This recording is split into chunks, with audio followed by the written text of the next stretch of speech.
by saying you want to identify more with the unchanging, is that basically like seeing the oneness in everything, being non-judgmental? That stillness that is in everyone and everything, just focusing focusing on everything still, but still just seeing that we can't attach to different likes.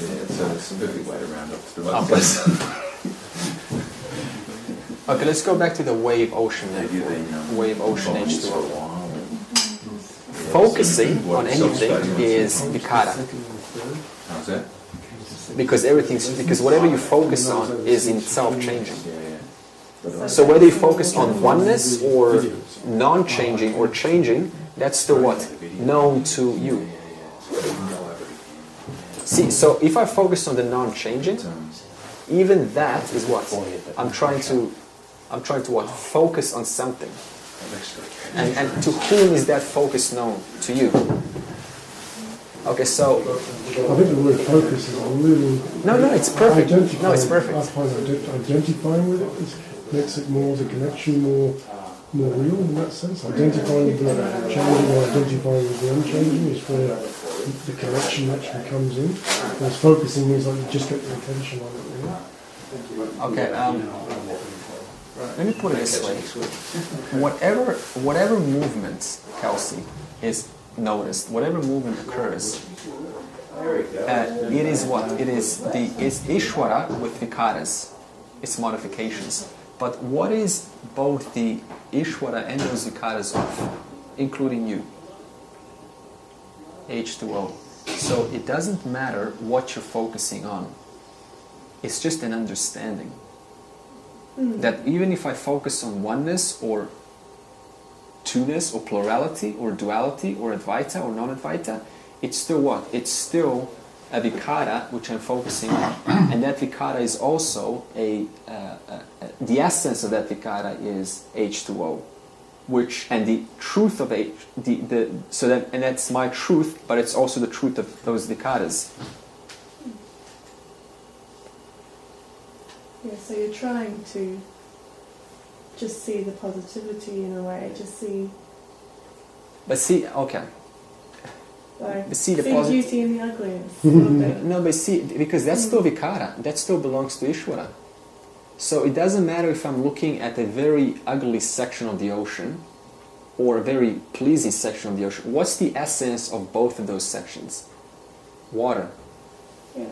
So it's not about focusing on either. It doesn't matter. You leave that to the eternity of Ishvara's vikaras, of modifications. It's about staying in the non-changing, simply understanding whatever I'm focusing on is also what I am of. I'm just looking at myself.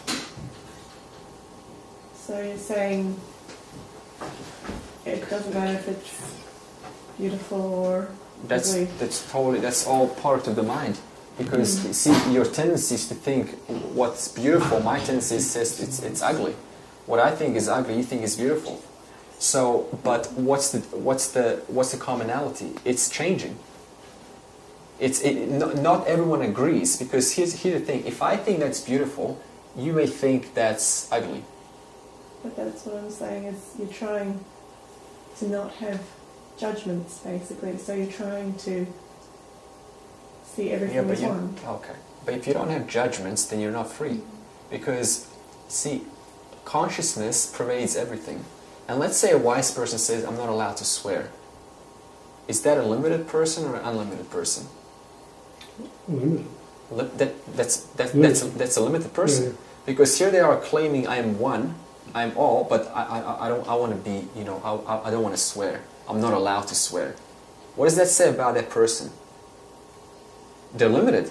And unlimited means simply I can do whatever I want in the light of Dharma. Because if I violate Dharma, then the laws of Ishvara are going to cause situations which are going to inflict pain on me.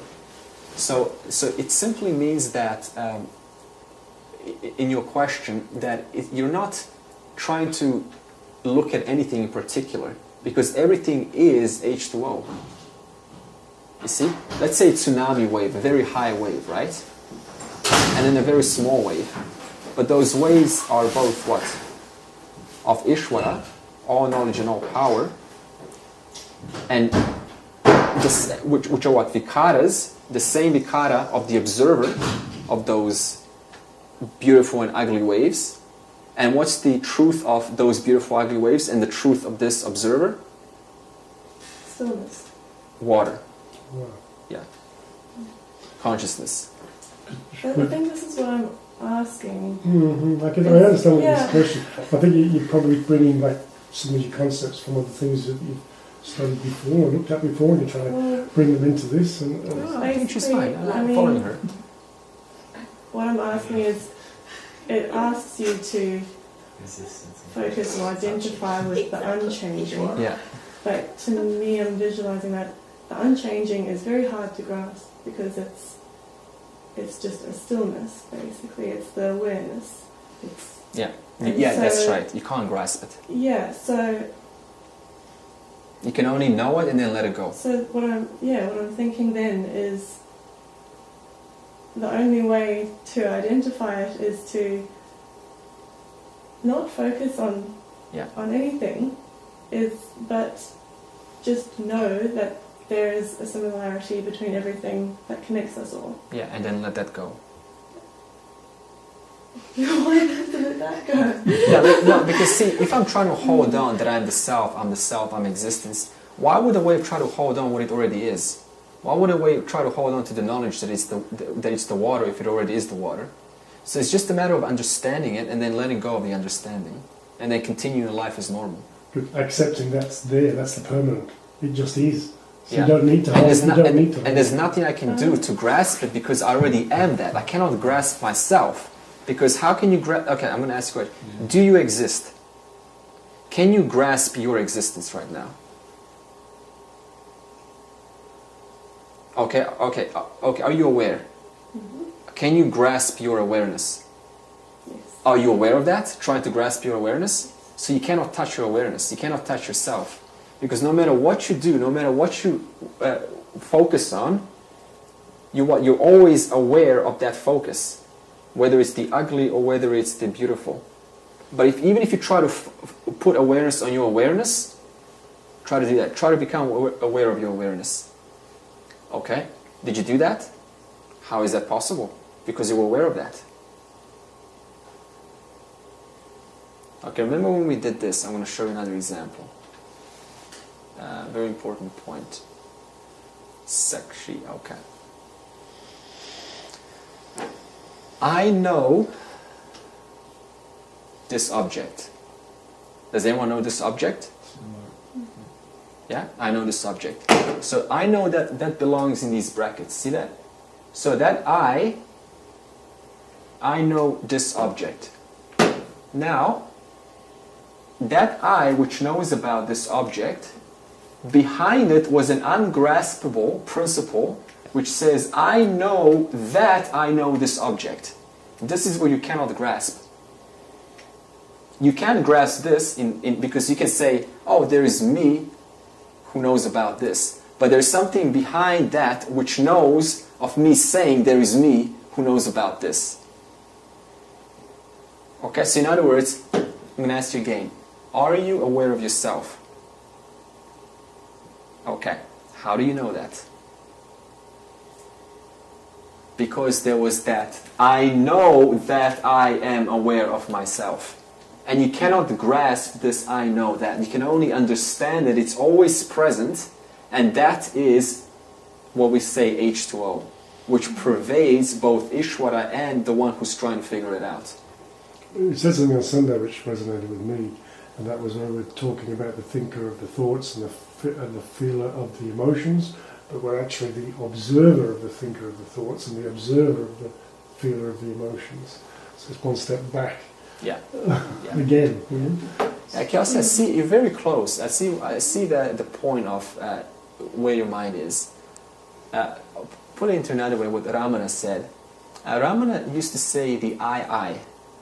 The I is the I behind the I. In other words, there is an I who knows about this world. There's an I who knows about this experience. There's an I who knows that you're looking right now.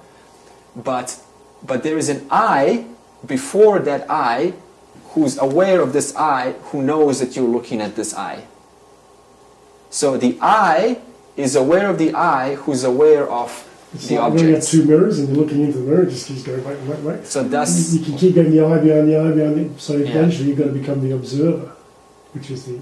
Well, you already are the observer. That's the consciousness. So you're not actually the I, you're the observer of the I that knows the I. Yeah, but even if you say I'm the observer of the I, see, even there's something that knows that I just then you have to was aware that I said I am observer of the I. So you cannot grasp yourself. No, that's what I'm saying. You've got to let go. At some point, you've just got to accept the fact that it is and let go. That's it. That's what I've been saying. Because if I try to hold on to it, then it's like saying, well, okay, so what? The wave now knows that it's the water, but then what's the point of trying to hold on to that information? Because whether it holds on to that information or not, it's still the water either way. You cannot do anything about that. Similarly, you cannot do anything about the fact that you exist. You see, because if I just say, can you exist more than right now? No. Okay, that word is not resonating with you so much. Can you be aware more than right now? Can you be more aware? Yeah. Okay, who says, what else? Other answers we get? She says yes. Yeah, that feels... No. Why no? Why can you never be more or less aware?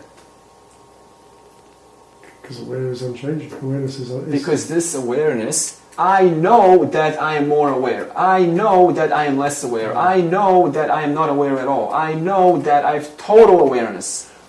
The way I noticed it was actually going backwards, and rather than adding to the awareness, thinking you're getting better, you've actually got to take away the veil that stops you from being aware. Take away the curtains. Yeah. To That's allow a the common awareness language, is though. We do it. say, I want to It's become your more aware, limited don't we? vision to Commonly the say- Yeah, no, it happens all the So you can't time. add more awareness, but you can take It happens all the time, and you cannot do that because you still know that you're not so aware. You still know that you're now totally aware. So your awareness has never actually It is changed. slow. And that's the thing, don't beat you up about not So this instantly is on top of the whole. as aware as I'm ever going to get. Huh? Then if I say this is as aware as I'm ever going to get, Yeah. I feel like, Yeah, oh, I thought there for was sure. something more. That's exactly where the relief comes, you see. That's the practical benefit of this knowledge, is that, my God, there is nothing to search more than what I already have right now. Right. And any level of awareness, that belongs to Vikara. Right. Huh? That belongs to Ishvara. That's got nothing to do with me. I'm the one that knows that there's tons of awareness right now, and the one that knows that there's total gloominess in my life right now. It still doesn't touch that one who's aware of the gloominess and the total lights of one's life. So one just has to come to a point to accept that I am that ordinary, which James says very nicely, puts the word ordinary awareness consciousness. Nothing extraordinary. Extraordinary belongs to Ishvara. Ordinary belongs to Satyam, to consciousness. It's just, there's nothing, because consciousness has no attributes, so it cannot be extraordinary. Yeah. So that means, that's where the acceptance of your life and of your experience comes, is that there is no more judgment of trying to modify and make myself feel better. Because why? I am simply aware of the ever-changing vikaras in Ishvara. And that's never going to end. So how is 1 minute of change going to make any difference? Because as soon as I stop changing, guess what? The next minute is still there, right around the corner. So I'm going to get endless samsara trying to fix my vikaras. So it's just a matter of going, my goodness, there's nothing I can do about the fact that I'm already aware, that I already exist, and anything else in that existence is a product, is a constancy, eternal creation of Ishvara. And I let that to Ishvara, including the death of this body, and I just stay simply in that understanding. And then when I do, I even let go of that understanding, because there's no need to understand. As soon as you try and grasp something, you're limited. Yeah, there's no need to grasp something, like, once you figure out how to tie a shoelace, you need to, like, keep reminding yourself, I need to recall how to do this. Once you know how to tie or drive a bicycle, let's say, or drive a car, that's it, you let go. You don't become good at it until you do let go. Yeah, you let go. For example, see, at the beginning, I know how it is. You drive a car, right? And there's a lot of effort. There's a lot of like, you know what you're doing, right? There's so much like activity and putting the gear and this and that. But then the better you get at it, the more you start to kind of practice and get into that rhythm, what happens eventually when you become a really good car driver? Do you say, hey, I'm a good car driver? And there's a friend sitting next to you. You don't even say that. You're just totally in a world normal, doing everything. You're not even paying attention to who's driving the car. It's just natural habit and still participating with everyone else. So that means at the beginning there is that effort. I get it. But once it becomes a constant practice that I'm the unchanging awareness and I cannot do anything about that, then you just simply let that go, and then life continues as normal. And there's a simple acceptance about everything, because everything is Ishvara and that's not in my control. So why should I put any effort, even 1%, trying to modify something that's totally out of my hands? The only thing you can do is just recognize and understand I'm the non-changing, and when that's totally firmly established, let that go. Just like letting go of the fact that you're a car driver. Then you just get in a car, you drive. Everything's fine. So it's like, once you've exhausted enough vasanas that you feel you're not getting disturbed, you're at a good level, then you can let go of the idea of that reminder that you have to keep. That's right. Reminding yourself, okay, think of it this way so that I feel better.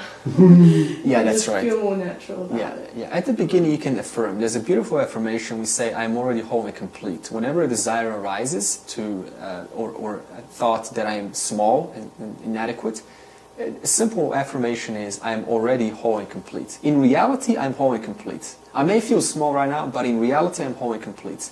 So that's, as you were saying, stages. But even that eventually is unnecessary. Just like you don't need to remind yourself to, press the clutch before turning the gear. It's just automatic. Yeah. You see, the thing is, if we spend as much time as building a business in this world, putting that time into this discrimination, there will be, we will have, this knowledge will be normal. So it's no different than building a business or doing something, something of high virtue than this knowledge. It's the same thing. It's the amount of time, effort, and energy you put into it. Yeah, which is the good news, actually. So yeah, it is. That's right. Yeah.